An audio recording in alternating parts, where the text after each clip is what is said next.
Block সভাপতি, মানুষের যে উৎসাহ সেই দিকে তাকিয়ে আপনি কতটুকু আশাবাদী?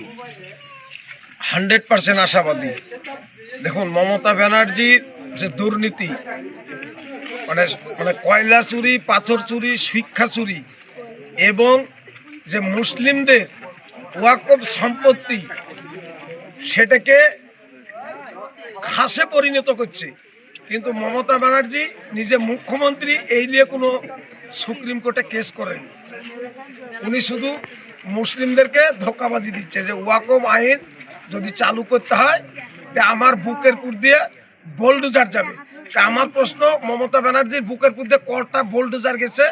বেঁচে আছে না মরে গেছে? তাই মুসলিম ভাইরা মমতা ব্যানার্জিকে চায় না। স্বচ্ছ ইমানদার একজন নেতা পেয়েছেন পীরজাদা নওশাদ সিদ্দিকী ভাইজানকে, সকলে তাকেই চায়।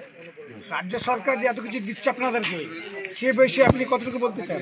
রাজ্য সরকার কি দিচ্ছে? কি দিচ্ছে রাজ্য সরকার? মানে ভাতাজীবী করে রাখবে, চাকরিজীবী হতে দিবে না। সরকারের কাজ কি? কর্মসংস্থান, স্বাস্থ্য, শিক্ষা, এইগুলো আছে? এইগুলো না। কি দিচ্ছে? আমাদের রাজ্যে থেকে বাইরে কাজে গিয়ে লাশ হয়ে ফিরে এসছে, কোনো কর্মসংস্থান নাই। সরকার কি দিচ্ছে? সরকার উন্নয়ন কিছু নাই। আমার নাম শরৎ কুমার শর্মা, আমি হরিয়ারপাড়া ব্লক সভাপতি তথা হরিয়ারপাড়া বিধানসভার অবজারভার। বাচ্চারা